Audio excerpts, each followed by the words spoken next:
Hola a todos y bienvenidos a un nuevo video. Soy Nico Rojas y esto es Más Vale Preguntar, un espacio donde invitamos a personas, personajes que saben de algún tema donde a veces más vale preguntar en vez de andar haciendo suposiciones o inventando.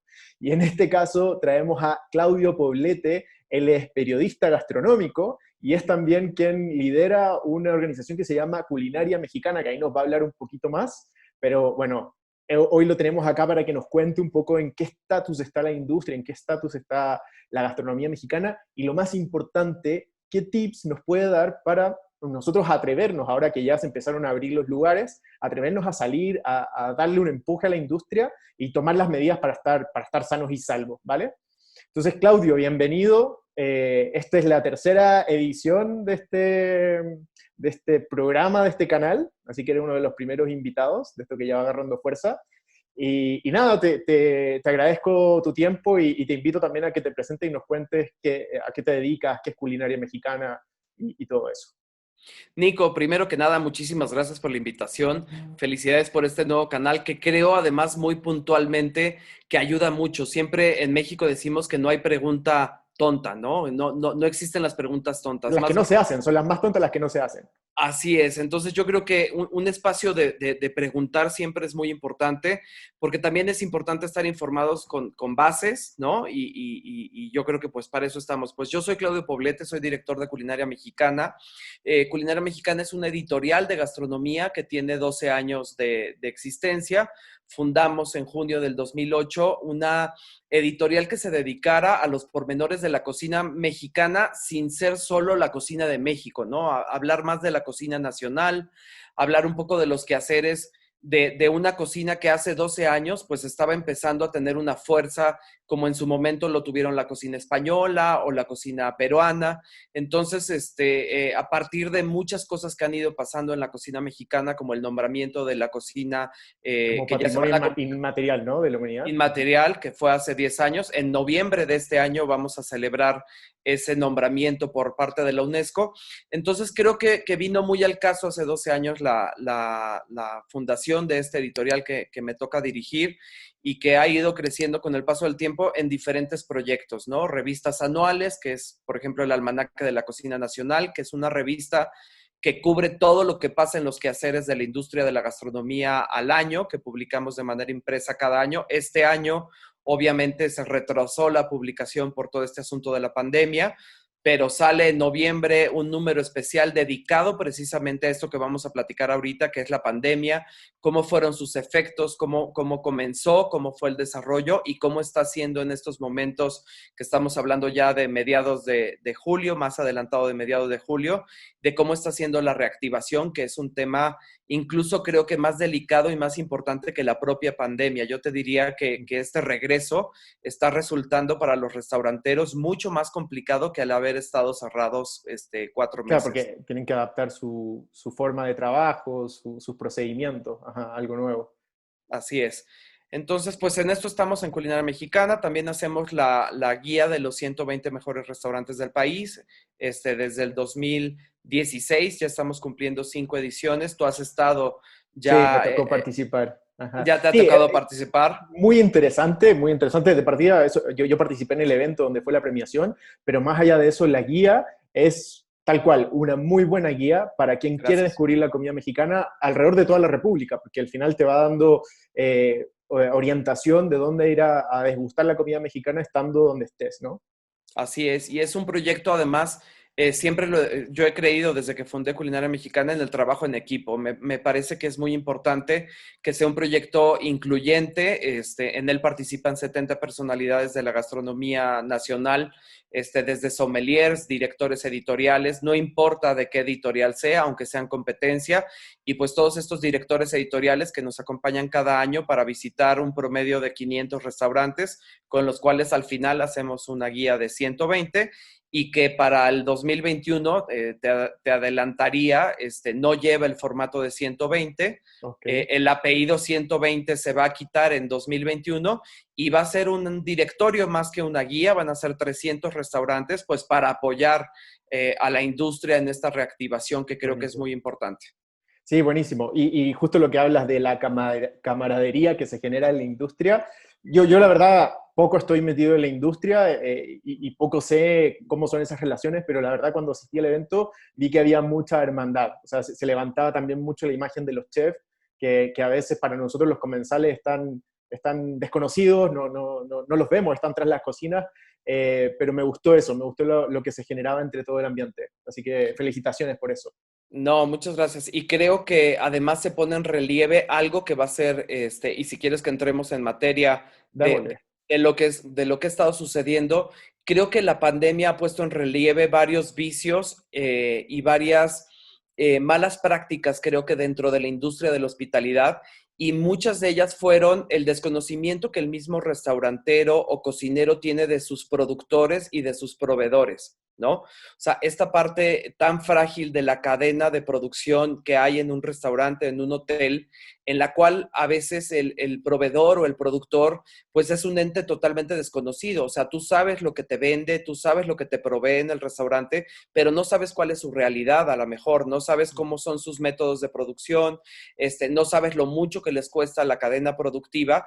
Y creo que ahora que se han apoyado muchos restauranteros y muchos chefs y muchos hoteleros en estos proveedores que también fueron muy afectados, porque obviamente al los comensales dejar de asistir a los lugares, pues hubo un rompimiento con esta cadena de productores que se vieron muy, muy afectados. Entonces, creo que este redescubrimiento de participar, porque obviamente, pues lo primero que hicieron los chefs y los restauranteros y los hoteleros fue echar mano de estos proveedores de que no cortaran el suministro para Claro. que pudieran hacer estas nuevas modalidades que ya platicaremos, pero el takeout, el to go, el delivery, las canastas, ¿no? Esta palabra incluso de canasta, ¿no? Que antes de la pandemia no nos sonaba más que a una canasta de picnic, ¿no? Ajá.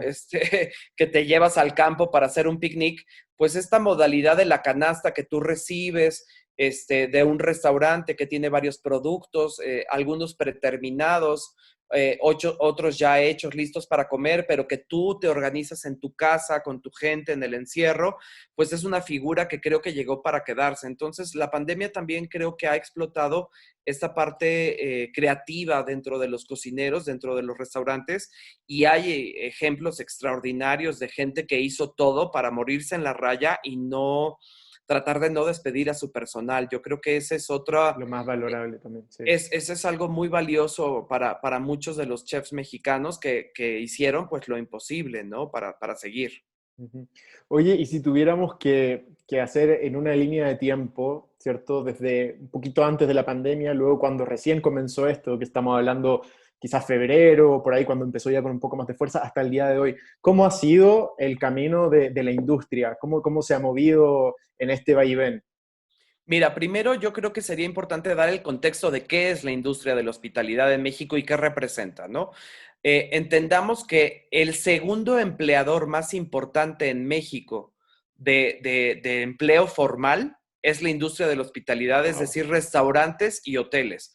Es decir, el primer empleador es el gobierno, de manera natural, las instituciones públicas son las que primero emplean a la mayor cantidad de mexicanos, ¿no? Las secretarías de Estado, la Secretaría de Salud, de Economía, bueno, es decir, toda la parte burocrática de trabajadores del Estado es la primera fuerza laboral.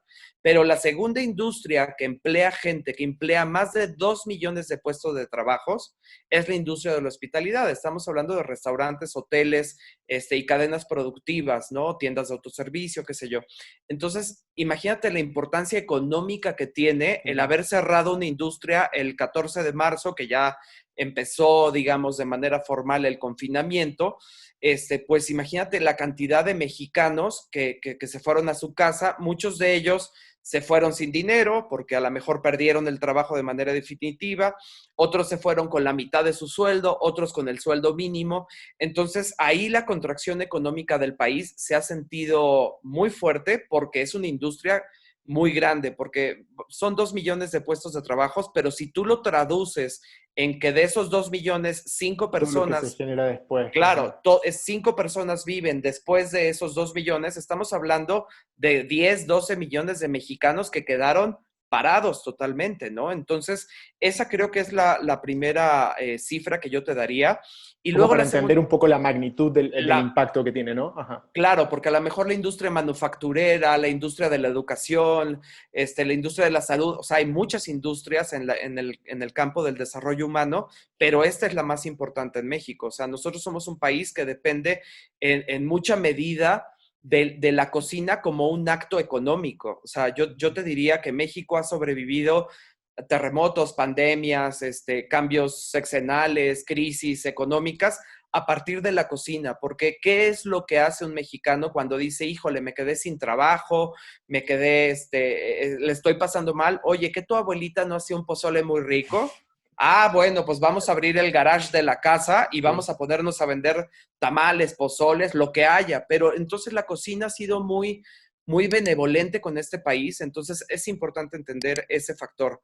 Luego el siguiente factor sería la cantidad de restaurantes que hay, o sea, 700,000 establecimientos, casi 1 millón de establecimientos están alrededor de esta industria que se vio tan afectada porque además es una industria que al ser una industria no, como lo dijo el gobierno, no preponderante, porque no es la salud, obviamente lo que Claro, quedó no es aquí. de primera necesidad, por así decirlo, a eso, ¿no? Ajá. Exactamente, no es de primera necesidad, no es como las tiendas de autoservicio, los mercados, la proveeduría y la salud, que fue lo que quedó, digamos, permitido. Ajá. Entonces, al no poner en la canasta básica de los necesarios a la industria restaurantera, pues no hubo a lo mejor los apoyos necesarios por parte de las instancias gubernamentales, para que de manera inmediata hubiera un apoyo. Ya después salieron por el mes de abril, más o menos, lo de los créditos a microempresarios, pero pues ahí el pastel se divide en muchos microempresarios, o sea, ahí Claro. ya no nada más eran restaurantes. Entonces,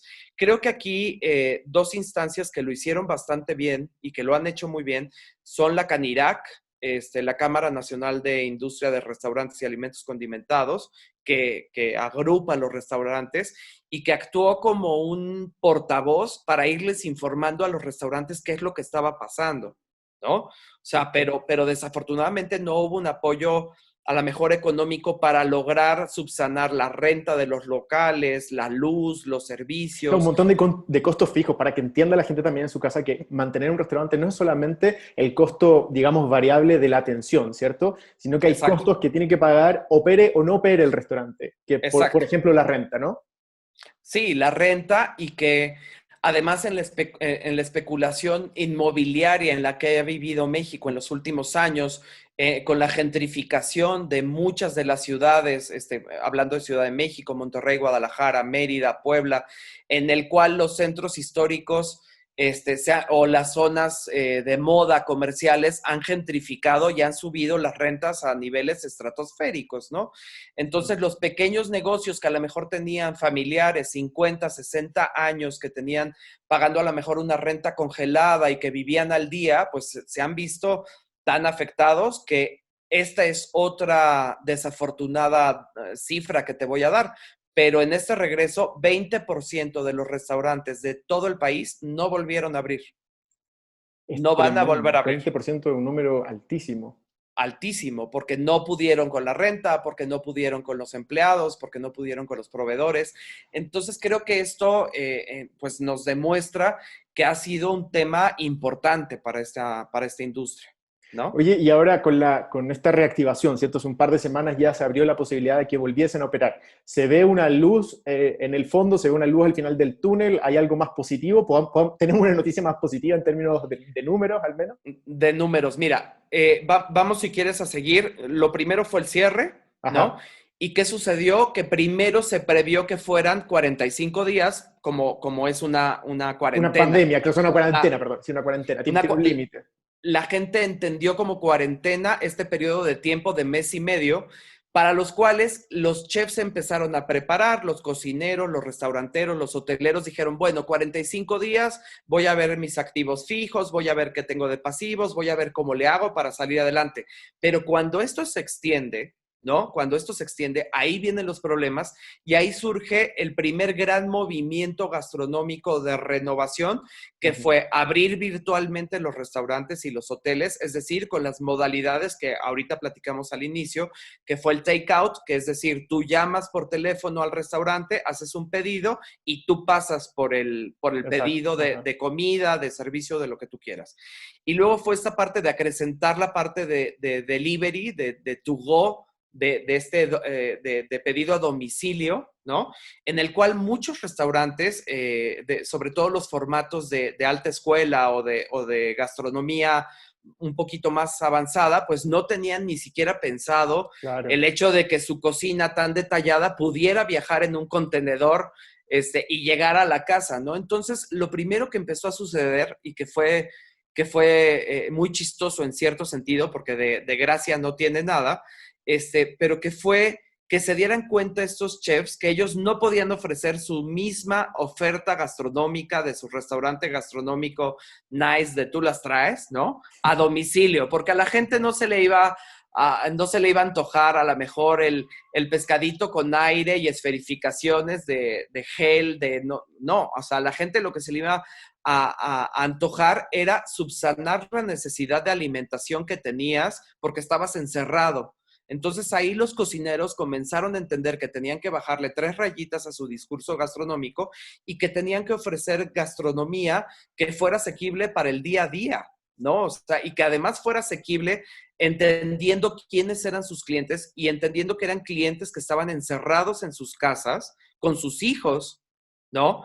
Y que entonces a lo mejor lo que tenían que responder era esa parte del ama de casa que está encerrada en su casa con sus hijos y que necesita resolver el día a día, no necesita resolver la cena elegante de la noche a lo mejor sí lo ibas a hacer una vez al mes, ibas a pedir una canasta gourmet y te ibas a sentar, pero lo que al principio los cocineros no entendían es que tampoco los ánimos estaban para que la gente se pusiera un mantel en la noche, un par de copas, unas velas, porque pues estábamos preocupados y seguimos preocupados todos por nuestra vida. O sea, Sí, estás exacto. hablando, ¿no? Estás hablando de algo que nos has tenido nerviosos a todos. Entonces ahí yo creo que empezaron a cambiar un poco el discurso, se empezaron a ver opciones gastronómicas mucho más aterrizadas, ¿no? Empezamos a ver guisados, como decimos en México, esta parte del guisado, del diario que te resuelve la comida, como el arrocito, los frijoles, unas albóndigas, unas puntas de filete,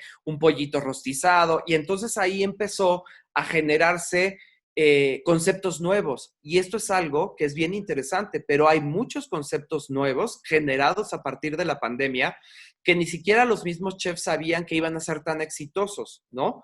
Entonces yo te podría decir, por ejemplo, la chef Gaby Ruiz, Sí. Gabriela Ruiz del restaurante Carmela y Sal, que tiene un restaurante precioso en las lomas de Chapultepec y que hace cocina mexicana, no te diría que de muy altos vuelos, pero sí muy, muy cuidada en las formas, pues ella decidió hacer un negocio, su restaurante se llama Carmela y Sal, un negocio de guisados empacados al vacío, congelados para tu casa. Para la Entonces, semana. Ajá. para la semana, ella hizo guisados que fueran, 11 guisados que fueran rajas poblanas, mole, unas puntas de filete, una tinga de res, unos frijoles con puerco y un chicharrón en salsa verde, por decirte, ¿no? Ujú. Entonces lo que hizo fue hacer 3 modalidades, 1 kilo, medio kilo, 250 gramos, y realizó algo para la casa en la cual te llega la bolsa al alto vacío congelada, tú la metes en el congelador y cuando la quieres sacar, la regeneras metiendo toda la bolsa congelada en agua Baño María. hirviendo, Ujú. en baño María, metes al agua y una vez que ya está calientito, lo pones en un sartén, lo sofríes y te lo sirves, ¿no? Buenísimo. Entonces, platicando con Gaby me decías que nunca me imaginé que yo fuera a terminar haciendo guisados para la casa, pero ha tenido mucho éxito porque entendí que mi cliente lo que quiere es que le resuelva la vida ahorita que estamos confinados, que ha sido tan difícil pedir el súper a domicilio, que mucha gente no se atrevía a ir al mercado o ir al súper porque pues era peligroso en el asunto del contagio de la pandemia, Sí. ¿no? Entonces creo que este tipo de nuevos negocios, de cosas muy específicas, por ejemplo, otro chef que hizo algo interesante fue el chef Salvador Orozco de Grupo Bulantank, que junto con su socio Daniel Obadía, pues tienen los restaurantes Mercabá, Nudo Negro, que tienen 16 restaurantes, tienen Peltre, tienen estos restaurantes en Ciudad de México y en algunos estados.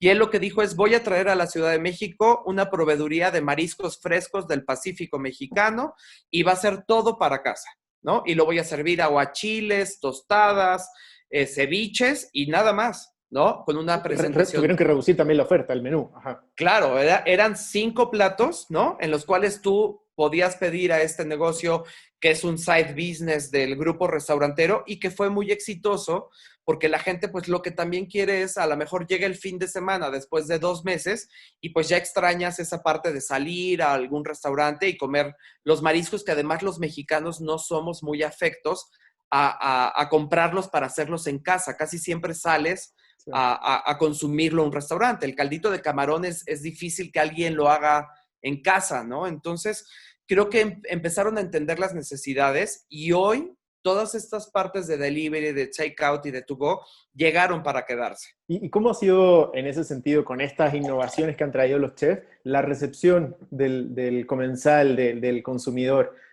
¿Cómo ha recibido esta oferta? Fíjate que hay 2 versiones y 2 vertientes mixtas en este sentido. Primero están los que no querían renunciar a la parte de seguir yendo a restaurantes aunque fuera de manera virtual, ¿no? Ajá. Entonces estuvieron muy contentos de que a lo mejor un chef reconocido del restaurante al que ellos ya iban pudieran mandarles este tipo de guisados o de propuestas gastronómicas con la sazón de cada uno de ellos a casa. Entonces, Bueno, de hecho, yo viví una experiencia de eso con el restaurante Gracias, que está ahí en Colima. sí, cómo no. Tuve ¿cómo se llama? Una clase virtual donde me enviaron todo también al alto vacío, todo medido, etcétera. Terminamos haciendo pan, hicimos el menú completo y lo disfrutamos mucho como experiencia. Ujú. Entonces, es esa parte, la parte que quería tener la experiencia de seguir probando cosas nuevas, pero eso te diría que fue recibido por las bases de comensales regulares de los lugares. Exacto, sí. Y luego hay otra parte que es la que está alimentando este nuevo negocio, que son a lo mejor las personas que no tienen la capacidad financiera de ir a uno de estos restaurantes que siempre son muy caros porque a lo mejor se suma el servicio, se suma el vino, se suma la experiencia, se suma el sobreprecio de muchas cosas que pagas, obviamente el lugar, la atmósfera, o sea que todos estos factores que tú pagas en un restaurante y que se dieron cuenta que eran precios muy asequibles para llevar a casa y a lo mejor estabas comiendo de un Eduardo García del restaurante Máximo en Ujú. tu casa por la mitad de lo que a lo mejor te costaría ir al propio restaurante. Entonces, eso también ha sido muy interesante. Creo que se ha democratizado esta parte de la alta escuela y de los chefs famosos o del primer circuito, se ha democratizado en cierto sentido y mucha gente que no los había probado in situ tuvo por oportunidad de probarlos en su casa y creo que ha sido un experimento que también ha sido pues una nueva vertiente de negocio muy interesante. Qué bueno, eso da esperanza. Me gusta además que la gente comience a probar, tenga el acceso a esas manos, a esos chefs. Oye, y bueno, ya volviendo al tema el que quiere volver a la experiencia, yo soy de esos, soy de los que me gusta la experiencia de ir al lugar, de ir al restaurante y todo eso. ¿Cómo se está viviendo hoy, ahora que abrieron? ¿Y cuáles serían también tus recomendaciones? Y que me cuentes también qué están haciendo los restaurantes para mantener la seguridad, porque por ahí hay mucha resistencia, ¿cierto? Conversábamos que a veces uno da un paso hacia adelante porque se abrieron los lugares, pero luego escuchan las noticias que siguen aumentando los casos y vuelve el temor. ¿Qué podemos hacer nosotros los que queremos salir para salir con seguridad? Mira, aquí hay 2 vertientes. Primero, la vertiente del restaurantero, del cocinero que se preparó durante 2 meses y que tuvo que atender las medidas sanitarias impuestas por el gobierno de la Ciudad de México o el gobierno federal, también por la CANIRAC, que es esta Cámara Nacional de la Industria de los Restaurantes, que les fijaron las medidas que tenían que seguir para poder hacer una convención nacional de lo que tenía que ser el nuevo protocolo de recibimiento sanitario para los comensales, ¿no? Entonces, lo primero que han hecho todos estos restaurantes, y que yo te diría que es un drama real, un drama económico real, porque el promedio para tú poder hacer estas medidas, implementarlas, es de casi 100,000 pesos de inversión por restaurante para que tú puedas tener lo de los tapetes, lo de las pistolas, para que te midan la temperatura, los dispensers los dispensadores del Reponer un gel, montón de utensilios, la mascarilla, que no se... las no, claro. las mascarillas. Entonces, eso ha sido un drama porque imagínate que vienes de 4 meses, de 120 días cerrado, que además mucha gente tenía créditos abiertos, bancarios, fondos de inversión, muchas cosas con las que estabas a lo mejor terminando de pagar el restaurante y resulta ser que viene esto y te tienes que meter en un nuevo crédito. Entonces, eso ha sido un drama importante porque lo que han entendido es que el que esté mejor preparado va a ser el que mejor tenga la oportunidad de brindar al comensal pues esta nueva vivencia en la cual te puedas sentir seguro en un restaurante, ¿no? Entonces yo te puedo decir, en mi caso, como periodista gastronómico, siempre fui durante la pandemia muy, muy determinante en que la gente se quedara en su casa y que usara el cubreboca en todo momento. O sea, yo desde el día uno, como comunicador, haciendo mis en vivos desde Culinaria Mexicana, fui muy, muy claro en el que teníamos que respetar la ley y en el que teníamos que no saltarnos ninguno de los pasos. Y Así perdona que que te interrumpa, finalmente ese tipo de rigurosidad es el que nos permite reactivarnos nuevamente. Si hablábamos de esta cuarentena de 45 días, si hubiésemos sido lo suficientemente estrictos, por ahí duraba 45 días y no 120. exactamente. Entonces, cuando vino lo del semáforo, por lo menos en Ciudad de México, que yo vivo en Ciudad de México, cuando vino el semáforo naranja, que ya se permitía la apertura de restaurantes al 30% de su capacidad, esto fue el 1 de julio, hace 20 días, pues yo decidí ir el 1 de julio, que ya era legal, decidí ir a un restaurante para vivir también periodísticamente hablando, la nueva realidad, ¿no? Entonces aquí hay dos vertientes y estos son los consejos que yo les doy a ustedes como comensales que van a decidir ir hoy o mañana o pasado a reactivar la economía y a sentarse nuevamente en un restaurante. Y lo primero sería investigar el restaurante como si ustedes fueran reporteros y no comensales, como si todos los que nos están viendo en este momento fueran periodistas y tuvieran que investigar algo para hacer una nota. O sea, tú no puedes agarrar y salirte de tu casa en esta nueva realidad, en esta nueva normalidad, como le han dicho, que detesto ese concepto, pero es como le llaman, nueva normalidad. Tú no puedes salir de casa y decir, ¿y a dónde voy a ir? Pues vamos a ver, vamos a dar la vuelta para ver a dónde caemos. Eso ahorita no se puede hacer porque eso puede significar el hecho de voy a estar seguro o no voy a estar seguro. Entonces, lo primero que yo le recomiendo a la gente es que haga muy bien la investigación de a dónde va a ir y por qué quiere ir, que se haga todas estas preguntas del periodista que hace cuando va a un restaurante, que es el qué, cómo, quién, cuándo y dónde, ¿no? A ver, ¿qué? Pues tengo muchas ganas de ir a algún lugar porque tengo 4 meses sin salir. O sea, esa es la motivación que te va a hacer ahorita salir, estoy hasta el Para nada. claconi, hasta la madre de estar encerrado, ya no puedo con la pechuga de pollo y el arroz que me he comido durante 40 días, ya digo, con 120 días, ya quiero salir. Entonces, la motivación es, sí quiero salir, estar muy convencido de que quieres salir, y luego es a dónde quiero ir y por qué quiero ir ahí. O sea, a dónde quiero ir porque a lo mejor es mi restaurante favorito, porque lo extraño, porque me parece que durante la pandemia, y esto yo conmino a la gente en estas pláticas que hemos hecho, a que por favor vayan a lugares que crean que lo hicieron bien y que merecen el dinero que se van a gastar ahorita, porque además fregados estamos todos. O sea, Sí, esta es una a todos les ha pandemia. pegado. No es como en el temblor que al que no se le cayó el edificio ayuda al que se le cayó.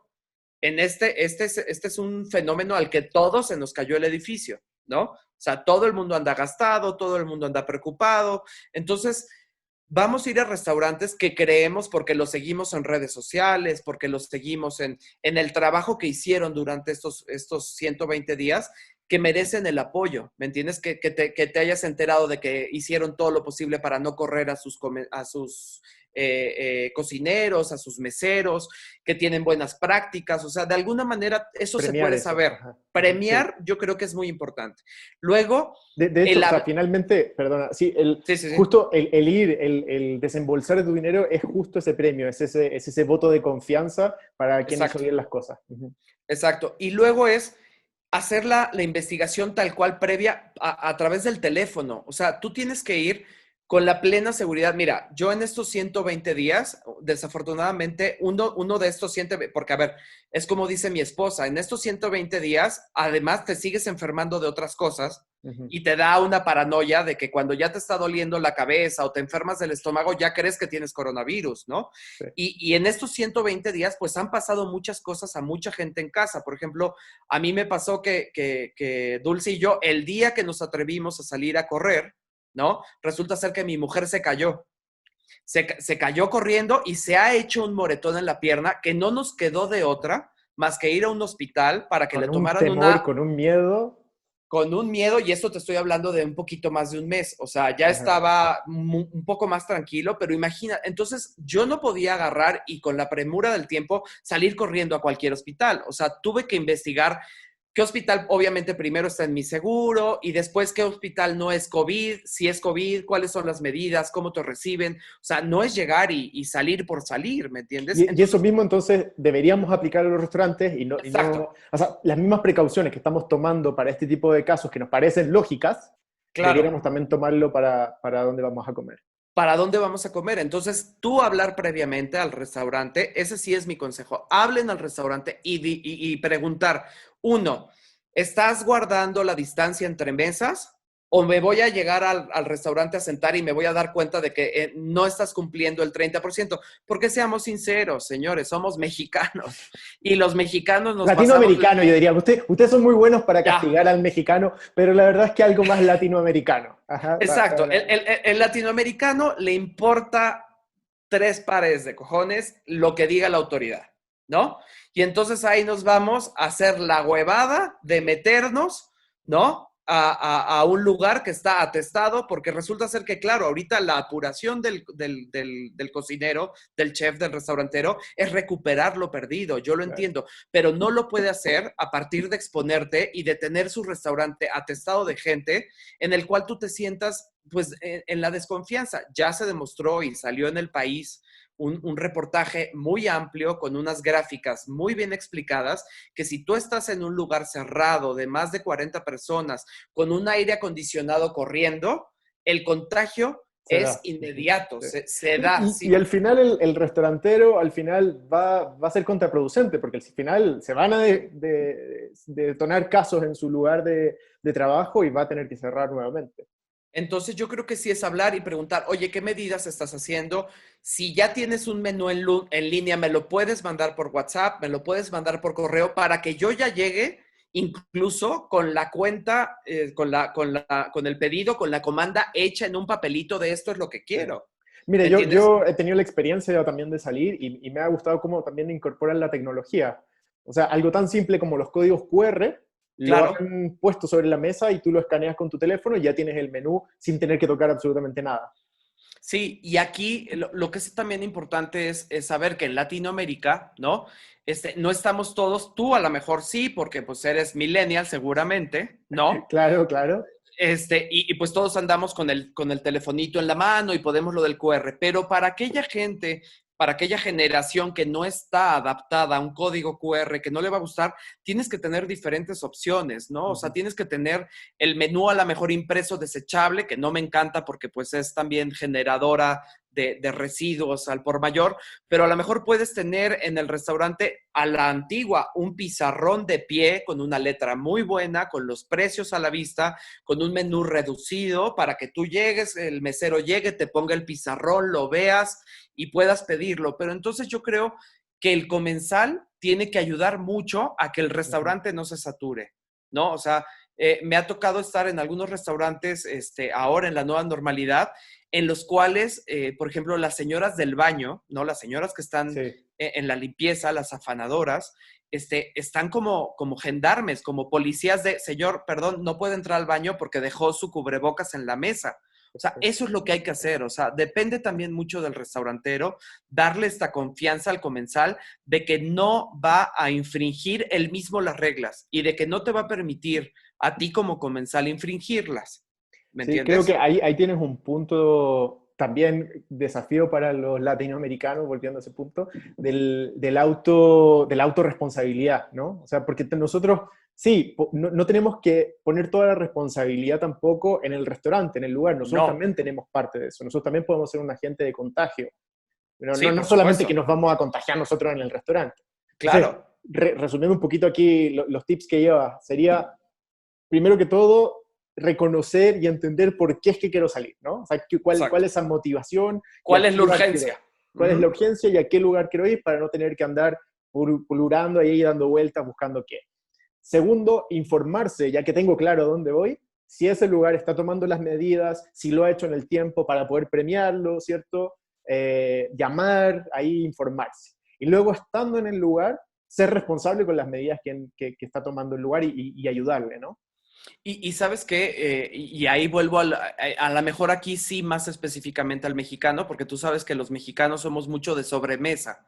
O sea, nos Ajá. encanta cuando termina el postre, el cafecito y nos quedamos en la chorcha y a lo mejor nos quedamos de ver con alguien que tenemos 5 meses de no ver y yo entiendo esa parte, pero ahorita la sobremesa está cancelada, punto. O sea, ahorita es me tomo un café o a lo mejor pido el postre para llevar y regreso a encerrarme a mi casa. O sea, esto no significa, por eso es que no me gusta este concepto de nueva normalidad, porque de normalidad no tiene nada. O sea, Ujú. sigue siendo anormal porque no hay una cura, no hay una vacuna confirmada todavía, entonces no es una nueva normalidad, ¿no? O Sí. sea, ya tuvimos que salir porque no nos queda de otra y no nos podemos morir de hambre y hay que reactivar la economía, estoy de acuerdo, pero tiene que ser una cosa realmente que entiendas que cada salida significa un 50% de probabilidades que te infectes. O sea, Ujú. punto. O sea, hay que decirlo como es. Cada vez que uno sale, se echa un volado al aire y está la mitad de probabilidades que regrese sano y la mitad de que no regrese sano a casa y con esto todo lo que conlleva. Entonces,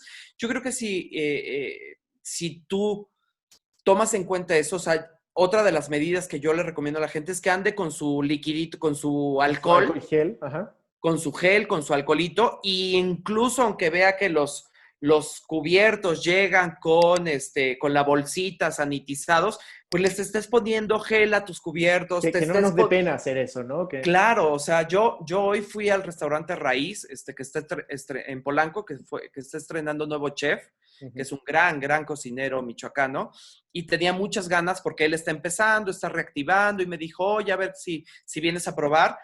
Y aún así que todo estuvo muy bien cumplido, a mí me da lo mismo, o sea, yo me puse a limpiar mis cubiertos y cada vez que me levantaba al baño me ponía eso, o sea, creo que esta es una nueva realidad que llegó para quedarse. Tengo un muy buen amigo, mitad japonés, Koichi García, que Koichi, yo siempre me reía de él en el tiempo porque él siempre andaba con unas toallitas de esas para sanitizar las cosas en la Ajá. bolsa y andaba con un gel en la bolsa y él nunca saluda de mano a nadie en los restaurantes porque como es mitad japonés además, entiende esta parte de la distancia Entonces, social y no sabes toda la burla que todo el mundo le hacía durante años a Koichi y me decía, ¿quién tenía la razón de que hay que estarse cuidando? No importa si es la pandemia del coronavirus. O sea, tú nunca sabes dónde vas a agarrar un bicho, ¿no? O sea, ya somos muchos seres humanos. no, y es buen punto lo que dice con respecto al mexicano, porque el mexicano es muy de piel. Me ha pasado a mí, yo vengo de Chile, que es un país latinoamericano, pero que somos un poco más fríos, donde mantenemos más la distancia, y hoy el mexicano tiene que adaptarse y tiene que empezar a tomar ese hábito. Y lo que decías, de ir a ese lugar y luego volver a la casa, porque hay gente que sí tiene la posibilidad de volver a la casa, de que pueda hacer hoy sus actividades en casa, y hay gente que no tiene la posibilidad. Entonces, eso también permite cuidar a quien tiene que salir a trabajar a fuerza, Claro. de que no haya más personas circulando y posibilidades de contagio. Sí, mira, yo al final, yo te diría que es obscena la manera en la que hemos visto en los telediarios, en los noticieros, a la gente formada fuera de las tiendas. Uf, O sí. sea, es obsceno porque, a ver, yo entiendo que ya queramos ir a un restaurante porque está en nuestro ADN, o sea, como seres humanos. O sea, el restaurante por eso se llama restaurante, porque te restaura el alma. ¿No? O sea, por eso se llama restaurante, porque te restaura y te devuelve esa parte de tener un servicio, de que te sirvan. O sea, es una experiencia inherente al ser humano el restaurante. Pero comprarte una falda, un pantalón, a menos de que ya hubieras estado con la pijama agujerada, no Lo que entiendo. seguramente para quien está yendo a esa tienda, no creo que esté así. Ajá. No creo que esté así, ¿me entiendes? Entonces, no entiendo realmente esta urgencia que tenemos del consumismo por el consumismo por el consumismo. Entiendo la parte de los restaurantes y yo sí le pido a la gente que lo empiece a hacer.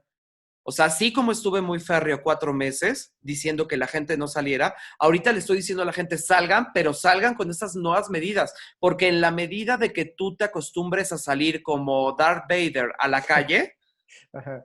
¿no? Es como más rápido vamos a reactivar el asunto de manera consciente. O sea, es un hecho de que hoy, además de que tú sales como antes, salías con tu celular, tu cartera y tus llaves, hoy es el celular, la cartera, las llaves, el cubrebocas, la careta, el gel, y tienes que llevar tu celular en una bolsa Ziploc, en una bolsa plástica, para que si lo pones en cualquier lado, lo estás revisando en una mesa de un lugar, en una oficina, en una...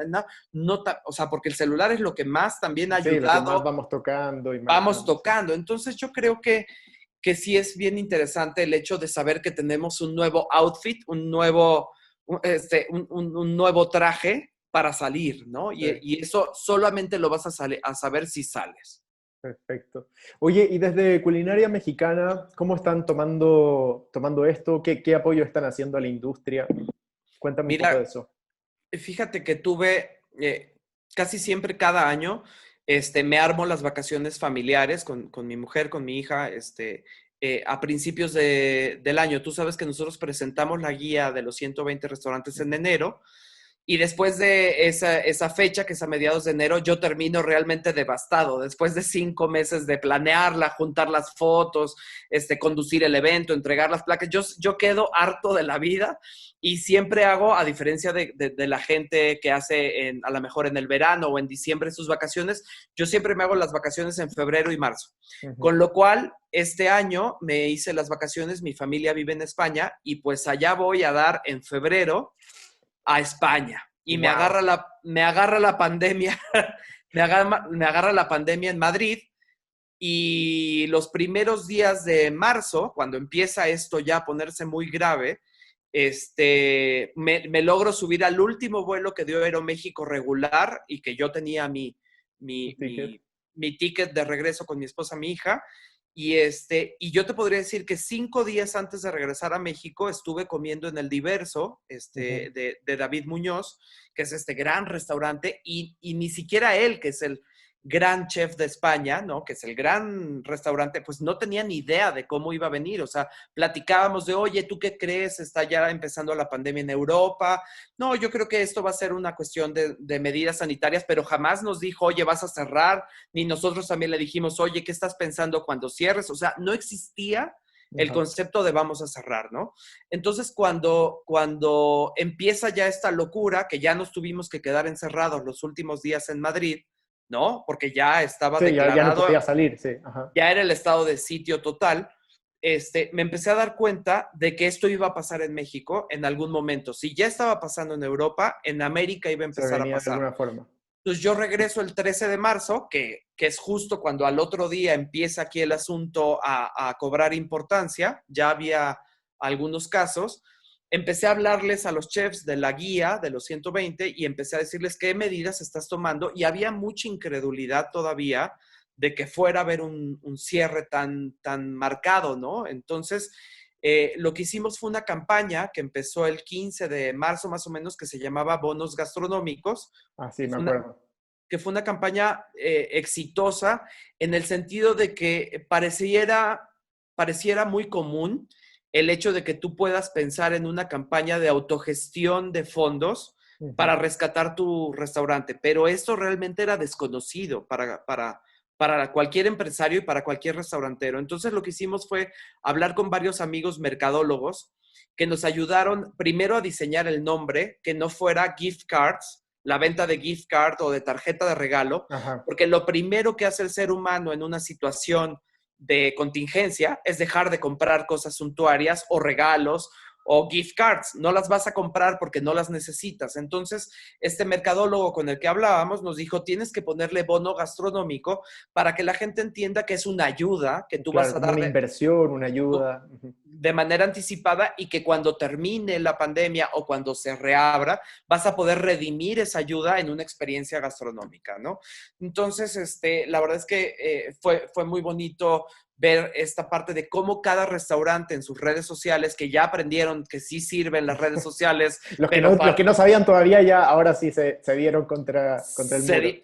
claro, porque muchos restauranteros las tenían porque las tenían que tener, pero no entendían que esa es la manera también de comunicar virtualmente un restaurante, ¿no? Ujú. Entonces, la verdad es que empezaron a hacer estas campañas, se sumaron más de 1,000 restaurantes de todo México a la campaña de bonos y cada uno de ellos ofreció la venta de bonos dependiendo De de sus la capacidad posibilidades. de Ajá. sus posibilidades, ¿no? A lo mejor estaba la cocina económica, que no nada más fueron restaurantes, fueron chocolaterías, cocinas económicas, incluso puestos de comida, o sea, puestos de quesadillas en la esquina, que la señora les dijo, oiga, estoy vendiendo bono gastronómico, ayúdeme con 50 pesos y luego le doy el equivalente en quesadillas, ¿no?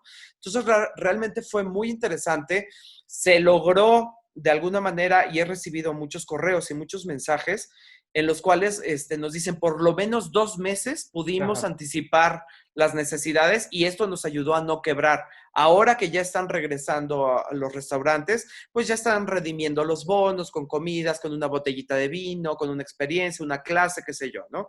Entonces, pues sí, fue una campaña que creo que funcionó muy bien y que puede seguir funcionando. O sea, no sabemos si va a haber un nuevo confinamiento, si en diciembre venga a lo mejor por la temperatura un rebrote, qué sé yo, ¿no? Entonces, Sí. Ese es el lo tema. que, O sea, sabemos que esto va a terminar en algún momento, pero no sabemos el cuándo todavía. Todavía tenemos que mantener esa alerta. entonces, y que estuvieran los restaurantes conscientes de que ya después de esto no pueden vivir al día. O sea, y no solamente los restaurantes, todos los seres humanos tienen que hacer un plan económico un poquito más sustentado para tener ese ahorro que te permita vivir una contingencia, llámese pandemia, llámese temblor, llámese operación imprevista, choque de coche. O sea, los seres humanos siempre, en cierto sentido, vivimos al día y es importante que esto nos haya demostrado de que tenemos que tener un mínimo de apoyo para cuando vienen este tipo de cosas, ¿no? Y a lo mejor que van a ser más recurrentes, es cierto. Y en el caso de los restaurantes, ellos tienen que tener 6 meses de colchón para sus cocineros, ¿no? Y yo creo que las legislaciones van a cambiar en el tema del trabajo y de los contratos colectivos de meseros y cocineros. Esa es otra cosa que tiene que cambiar ya en la industria, porque no pueden seguir ganando el mínimo, no pueden seguir contratados sin seguro social, Mm, ¿no? sí. Entonces, eso yo creo que tiene que regresar a la conciencia y sí se va a hacer. Creo que ahí, rescatando un poco lo que comentas, esta crisis también nos trae oportunidades y esta oportunidad de hacer un mejor negocio, ¿no? No tanto mejor negocio con lo que conversamos en un inicio con los proveedores, al inicio de la cadena, ¿cierto? Hasta el final de la cadena con los mismos meseros, lo que comentabas recién. Y luego el cambio en el modelo de negocio, cuando hablábamos por ejemplo, esta experiencia ahora de los frijoles al alto vacío en frío, bueno, esa es una posibilidad que, imagínate, generar una suscripción y ahí dejas de estar al mes siguiente viendo cuánta gente te va a llegar al restaurante, sino ya tienes a alguien suscrito, ya tienes un cliente, ya tienes un ingreso claro para el próximo mes al menos. Sí, ¿no? Y esta parte de las ghost kitchen, ¿no? De los restaurantes fantasmas que ya no van a tener, que están surgiendo en todo México, que ya Sí. no tienen que tener un local físico, sino una cocina nada más de producción para poder ofrecer estos conceptos espectaculares de cocina a casa o de cocina de takeout y que ya no requieren esa inversión. Muchos restauranteros, te diría, que incluso se han planteado en estos cierres por quiebre, desafortunadamente, se Ujú. han planteado si realmente quieren seguir siendo restauranteros y vivir al día. Y como dicen, the living on the edge, ¿no? O sea, ¿cómo puedes vivir con esa angustia? Y yo creo que nos ha servido para también plantear pues, cuáles son tus posibilidades y tus prioridades, ¿no? En la vida. Exacto, exacto. Oye, Claudio, te quiero agradecer por toda esta conversación, por sobre todo los tips y el repaso también que nos diste sobre la industria. Creo que es un tema muy interesante y como dices, para México es un tema muy relevante por lo que significa como economía. Yo nada más quiero dejar la invitación que tú ya has extendido a que la gente salga, a que la gente vaya, visite, que tome las precauciones, lo haga con seguridad, pero que se atreva a dar ese paso de a poco y respetando las reglas. No sé si te quizás dejar algún mensaje al cierre, a dónde te podemos encontrar si queremos saber y conocer tu contenido, conocer de la guía. Igual yo lo voy Claro, a dejar acá arribita tuyo, ya está ahí puesto en la edición, voy a dejar tus redes, pero cuéntanos un poquito cómo te podemos contactar. claro, en www.culinariamexicana.com.mx es el web de Culinaria Mexicana. Ahí vienen en la parte de contacto todos mis datos de contacto.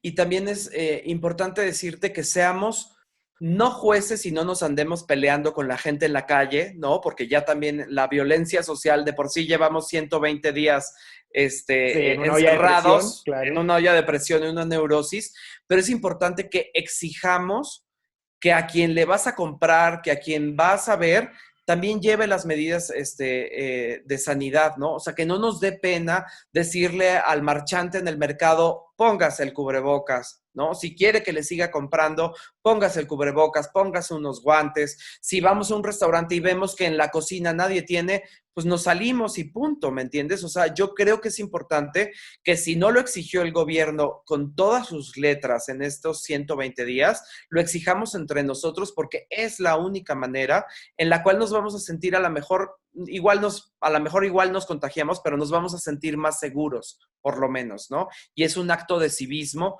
lo ponía yo el otro día en mis redes sociales, usar el cubrebocas es un acto de civismo y es un acto de solidaridad con una pandemia que se ha llevado miles de vidas en todo el mundo. Sí, eso, solidaridad también para quien hoy tampoco tiene la posibilidad de quedarse en casa y tiene que Claro, salir sí o sí a trabajar, o ya no está con nosotros. o ya no está con nosotros. Oye, quisiera dejarle a los que se han quedado hasta ahora viendo el video que dejen ahí en los comentarios si es que han Claro. salido ya, si es que, cómo han sido su experiencia, que nos cuenten, ahí pueden dejar nombres de los lugares para que también nos recomienden si hay lugares que ya están ahí check por ustedes como con los tips que dieron recién acá. Y te pido también que me ayudes a invitar a la gente a que se suscriba al canal, a que les hagas una invitación. Claro, no, por favor. A ver, es importante que hagamos comunidad, que hagamos comunidad en este tipo de canales donde, como bien Nico lo decía, ninguna pregunta es tonta, hay que preguntar y creo que la información contrastada, la información bien presentada, como lo estás haciendo tú, Nico, tiene que tener una visita porque tiene que ser contenido diferenciado y felicidades por ello. Vale, muchas gracias. Bueno, nuevamente te agradezco tu tiempo y bueno, a ver si nos vemos para algún otro momento con algún otro tema interesante relacionado a la industria. Y muchas gracias. No, gracias a ti, Nico, gracias a todos ustedes y cuídense mucho. Vale, suscríbanse. Bye.